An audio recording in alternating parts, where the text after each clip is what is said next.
Archaeology is more than just digging up old stuff. It's like a giant puzzle where every piece tells us something about the people who lived before us. Imagine you're trying to solve a mystery, but instead of clues in a book, you're sifting through dirt and bones, hoping to uncover the story of ancient civilizations. This field is so important because it helps us understand how humans have evolved, what they believed, and how their societies functioned. But here's the catch. Even the smallest mistake can throw the whole puzzle into chaos. Take, for example, when archaeologists mistakenly identify a tool as something entirely different.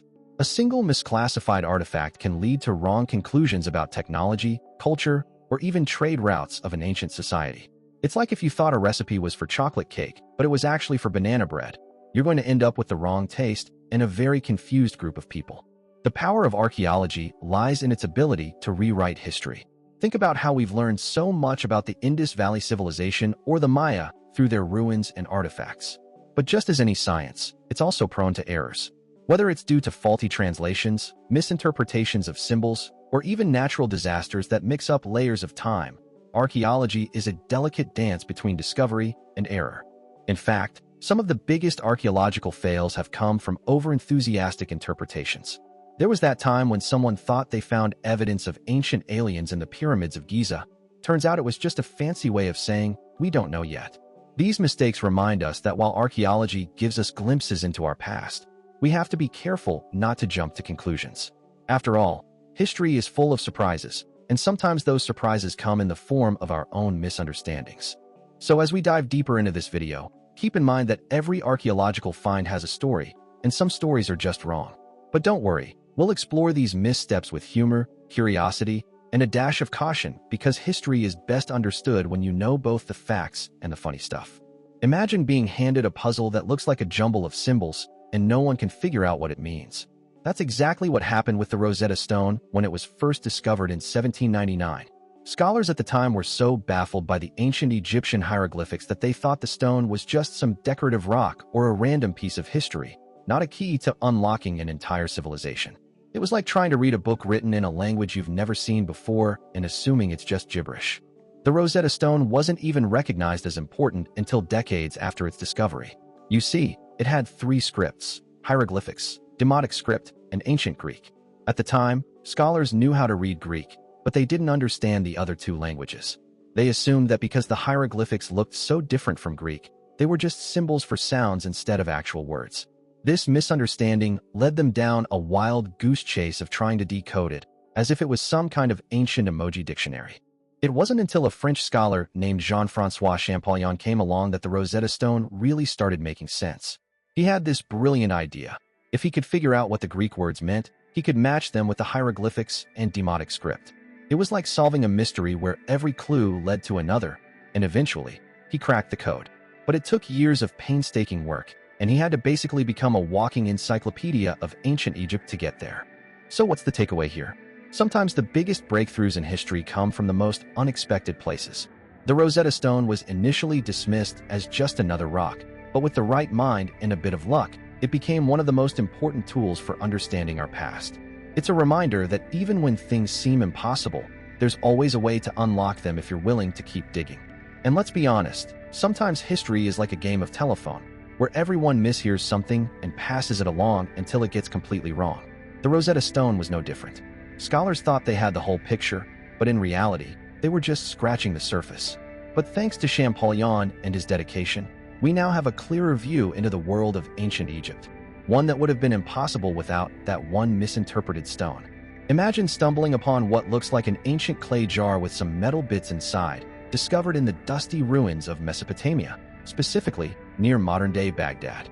This is where the Baghdad Battery came from, and it's one of those archaeological finds that makes you question everything you thought you knew about ancient technology. Found in 1936 by a German archaeologist named Wilhelm Koenig, this object looked like nothing so much as a simple container for storing something. But wait, there was also a copper cylinder inside wrapped with some sort of material and a rod sticking out of it. It all seems oddly precise, doesn't it? But what exactly was it used for? For decades after its discovery, the Baghdad Battery was a source of endless speculation. Some thought it was a simple container, others believed it might have been part of an ancient electrical device. The most popular theory at the time suggested that this object could have been used to electroplate gold onto silver or copper. Essentially, an early version of what we now call electroplating. But here's the kicker. Nobody could figure out how to make it work, and even if they did, there was no evidence that ancient civilizations had access to such technology. So where does that leave us? The real fun begins when you consider all the wild theories that have surrounded this find over the years. Some people thought it might be a kind of battery, which would mean that the ancient world had electricity, something we've been told was only discovered in the 18th century by Benjamin Franklin and others. Others claimed it could be an early version of a compass or even a type of weapon powered by some mysterious force. These ideas were so outlandish that they led to debates about whether the Baghdad battery was even real, let alone useful. But then again, maybe we're just looking at this thing through modern eyes. The ancient world had its own set of tools and techniques, many of which we don't fully understand yet. So what if the Baghdad battery wasn't meant for anything we can recognize today? Maybe it was a ceremonial object, or perhaps it served a purpose that we've completely missed. After all, just because something doesn't fit into our modern understanding of science doesn't mean it's not real. It might just be an artifact that challenges our assumptions. This discovery is fascinating precisely because it leaves us with more questions than answers. It forces us to confront the limits of our knowledge and the possibility that ancient civilizations had capabilities we haven't yet uncovered. The Baghdad battery isn't just a relic. It's a mystery that reminds us how much there is still to learn about history, technology, and human ingenuity. And as long as people keep digging through the past, who knows what other secrets they'll uncover next? Imagine standing on the arid plains of Peru, where the wind whispers secrets through the dunes and the sun beats down with relentless enthusiasm. This is where the Nazca lines come into play, a series of colossal geoglyphs etched into the earth, so vast they can only be fully appreciated from above. For a long time, people thought these lines were some kind of celestial map, pointing to stars or planets, as if the ancient Nazca culture had a cosmic GPS system on their hands. But hold your horses. The early theories about the Nazca lines being astronomical calendars were more like educated guesses than solid facts. Scholars back then were trying to connect the dots between these massive designs and the night sky, convinced that they must have served a ritualistic or spiritual purpose tied to celestial events. After all, who wouldn't want their ancient ancestors to be in touch with the stars? It was a romantic notion, sure, but maybe not entirely accurate. Fast forward a few decades, and researchers began to dig deeper into the cultural context of the Nazca people. What they found wasn't exactly what they expected. Instead of being cosmic guides, these lines were revealed as part of a larger ceremonial landscape, possibly linked to water sources, a crucial resource in the dry desert environment. Suddenly, the Nazca lines weren't just about looking up at the sky. They were about looking down at the earth and understanding how to survive in one of the harshest places on the planet.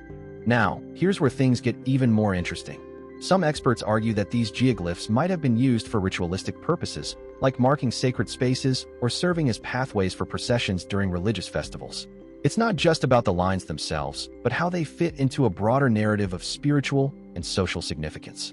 So, while the initial theories were misguided, the deeper exploration has painted a richer, more complex picture of what these ancient designs truly meant to the people who created them. And let's be honest, this whole story is a reminder that even the most iconic archaeological sites can have their meanings misunderstood for centuries. The Nazca lines are a prime example of how early assumptions can lead us down the wrong path. But with more research and cultural context, we're able to piece together a more accurate, and sometimes more intriguing, story. After all, if the ancient Nazca people could create such massive designs in a harsh environment, they might have had some pretty impressive skills, or at least an excellent sense of humor. Imagine you're in ancient Crete, surrounded by the sun-soaked hills and the azure waters of the Aegean Sea. You stumble upon a grand structure, complete with intricate mosaics, elaborate frescoes, and what seems like a palace. But instead of celebrating your find as a major historical breakthrough, you end up misinterpreting it so badly that you can't even begin to grasp its true significance. That's exactly what happened with the Minoan civilization, one of the earliest European societies, whose discovery was marred by early archaeological blunders. The story begins in 1899 when British archaeologist Arthur Evans started excavating a site he called Knossos, thinking it was the legendary palace of Minos from Greek mythology. He was so convinced that this was the real deal that he even built a replica of the palace on site, complete with a giant bull-leaping sculpture and a labyrinthine layout. But here's the kicker. Evans didn't just misinterpret the site. He reinterpreted it entirely to fit his own theories about ancient Greek myths, leading to decades of confusion. Evans' work was so influential that for years, scholars believed the Minoans were nothing more than an advanced but primitive society whose culture was later overshadowed by the Greeks. They didn't realize that the Minoans had a sophisticated civilization with its own writing system, complex social structures, and even early forms of democracy. The real problem wasn't just poor excavation techniques. It was a lack of understanding about how to interpret ancient cultures without letting modern myths cloud their historical reality. It took until the mid-20th century for archaeologists to start re-evaluating the Minoan discoveries. New methods, like more precise dating and better analysis of artifacts, began to reveal the true complexity of Minoan society.